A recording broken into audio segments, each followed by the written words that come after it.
Hello guys, welcome to my channel a day with Yasmin. आज का मेरा टॉपिक है कि कौन कौन सा दवाई है जो बहुत ही एसेंशियल है 0 to 6 मंथ्स बेबी के लिए, जो हम लोग को ऑलवेज घर में रखना ही चाहिए। तो चलिए देखते हैं वो कौन कौन सा दवाई है, कौन कौन सा मेडिसिन है जिसको हमको ऑलवेज बेबी के लिए घर में रखना ही चाहिए कोई भी इमरजेंसी सिचुएशन के लिए।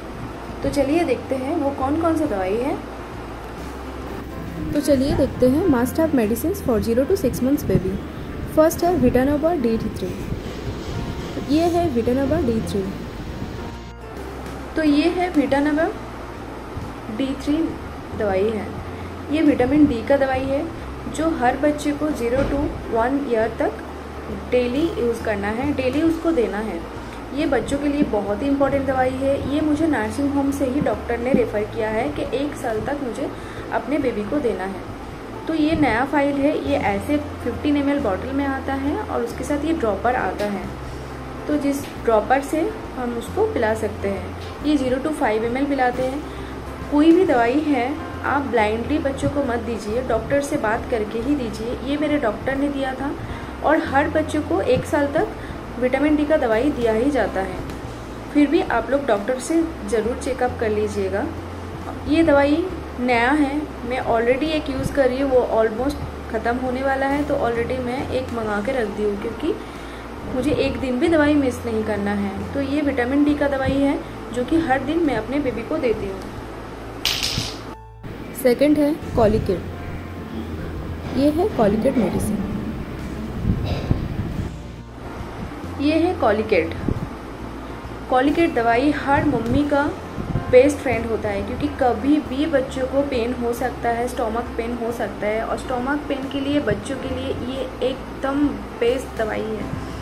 इसको मैं हमेशा अपने पास रखती हूँ, चाहे मैं 2 घंटे के लिए भी बेबी को लेकर कहीं पे जा रही हूँ तो भी मैं इसको कैरी करती हूँ क्योंकि बेबी को स्टोमक पेन कभी भी हो सकता है। मेरी बेबी बहुत ज़्यादा फार्मूला मिल्क पीते हैं और जो बेबी फार्मूला मिल्क पीते हैं उसके लिए तो ये बहुत ही बेनिफिशियल है क्योंकि फार्मूला मिल्क डाइजेस्ट होने में थोड़ा सा टाइम लगता है और कभी कभी डाइजेस्ट नहीं होता है। तो इसलिए स्टोमक पेन को तो बेबी को होता ही है। जब बेबी कंटिन्यूसली रोता है, वो कुछ भी करके वो नहीं सोते हैं, तब आप समझ जाइए कि उसको स्टोमक पेन हो रहा है। तो मैं ऐसा कभी भी सिनेरियो होता है तो मैं जल्दी से उसको ये दवाई पिला देती हूँ और वो कुछ देर में उसका स्टोमक पेन रिलीफ हो जाता है और वो एकदम नॉर्मल हो जाती है, फिर खिलती है, सब कुछ नॉर्मल करती है।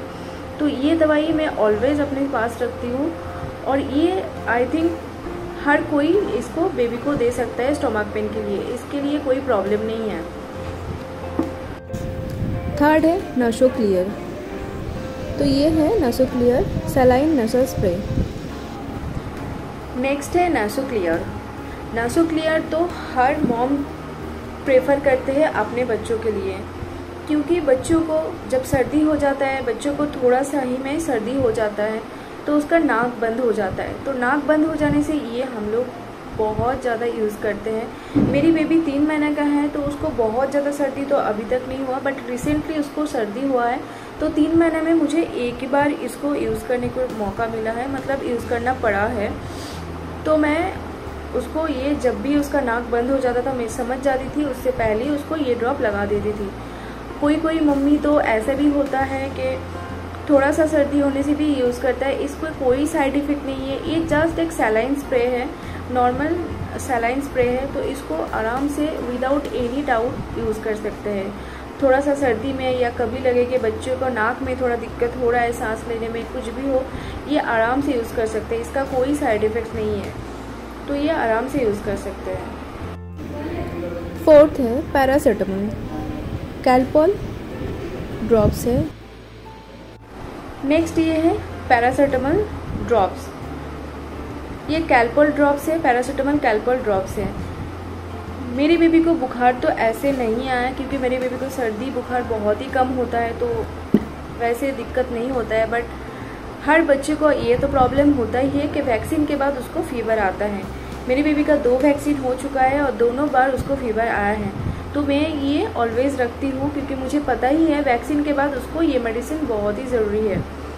तो मैं वैक्सीन लेने के 2-3 घंटे बाद इसको थोड़ा सा 10 to 15 ड्रॉप्स पिला देती हूँ उसके बाद हर 6 to 8 आवर्स में ये 10 to 15 ड्रॉप्स मैं पिला देती हूँ। उससे उसको बुखार भी नहीं आता है और उसका पेन जो होता है वो भी बहुत कम होता है, तो वो ज़्यादा रोती नहीं है। तो ये दवाई मुझे तो बहुत ही बेनिफिशियल लगा, क्योंकि उसको नॉर्मल बुखार तो आज तक नहीं आया, जस्ट वैक्सीन के बाद 2 बार बुखार आया। तो ये भी मुझे बहुत ही यूज़फुल है, क्योंकि ये मुझे रखना ही है, क्योंकि फिर नेक्स्ट मंथ मेरा 15-20 दिन बाद मेरे बेबी को फिर से वैक्सीन है, तो ये तो मुझे रखना ही है। आप लोग भी वैक्सीन देते हैं, उसके बाद अगर बेबी को बुखार आए तो ये ज़रूर ट्राई कर सकते हैं। फिर भी हम बोलेंगे आप डॉक्टर से ज़रूर कंसल्ट कर लीजिए। एस्कॉरिल एलिस, तो ये है एस्कॉरिल एलिस। नेक्स्ट जो दवाई है ये सर्दी के लिए है, सर्दी खांसी के लिए है। ये है एस्कॉरिल एलिस। थोड़ा सा सर्दी हुआ बेबी को, या बेबी को खांसी हो रहा है, सर्दी है, तो आप लोग ये दवाई ट्राई कर सकते हैं। मेरे बेबी को हल्का सा सर्दी जब हुआ था तब मैंने डॉक्टर दिखाई थी, तो मेरे डॉक्टर ने ये सजेस्ट किया था, और उसको 1-2 दिन पिलाने से एकदम नॉर्मल हो गई थी। फिर से मेरे बेबी को एक बार थोड़ा सा सर्दी हुआ, मैं 1-2 दिन पिला देती हूँ तो या उसका सर्दी एकदम नॉर्मल हो जाता है। तो आप लोग भी ये दवाई घर में रख सकते हैं। अगर आपको लगा आपके बेबी को थोड़ा सा सर्दी आ रहा है तो आप 1-2 दिन पिला दीजिए, दिन में 3 बार करके, या डॉक्टर जैसे सजेस्ट करते हैं, डॉक्टर जैसे प्रेफर करते हैं उसी हिसाब से। तो ये मेरी बेबी पे तो ये बहुत ही काम करता है, उसको सर्दी में तो आराम से ये काम कर जाता है, तो मैं ये ऑलवेज़ अपने पास रखती हूँ। जो भी सारा एसेंशियल दवाई है मैं ऑलवेज़ अपने पास रखती हूँ, और वो ख़त्म होने से पहले ही मैं उसको रिस्टॉक करके रख देती हूँ, क्योंकि मुझे पता है मुझे 1 दिन के लिए भी, 1 मिनट के लिए भी दवाई मिस नहीं करना है। आप लोग भी ऐसे एसेंशियल दवाई घर में स्टॉक करके रख दीजिए, या फिर कोई भी डॉक्टर से कंसल्ट कर लीजिए कि क्या क्या दवाई हम लोग घर में रख सकते हैं। जो कभी ऐसा सिनेरियो होता है कि हम लोगों को इतना इमरजेंसी होता है कि डॉक्टर के पास नहीं जा पाते हैं, या फिर डॉक्टर टाइम पे नहीं मिलता है, तो उस टाइम के लिए हम लोग इमरजेंसी के लिए कौन सा दवाई उसको एटलीस्ट उस टाइम के लिए दे सकते हैं। तो आप लोग किसी डॉक्टर से कंसल्ट कर लीजिए, और एसेंशियल जो दवाई है ऐसे मेरी तरह वो घर में स्टॉक करके रखिए, ताकि कोई आपके बेबी को कभी भी कोई तकलीफ़ हो तो आप लोग उस दवाई को उसको संग संग पिला सकते हैं, या संग संग उसको दवाई दे के उसको थोड़ा रिलीफ दे सकते हैं।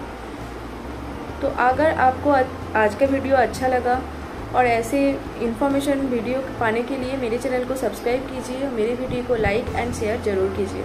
Thanks for watching.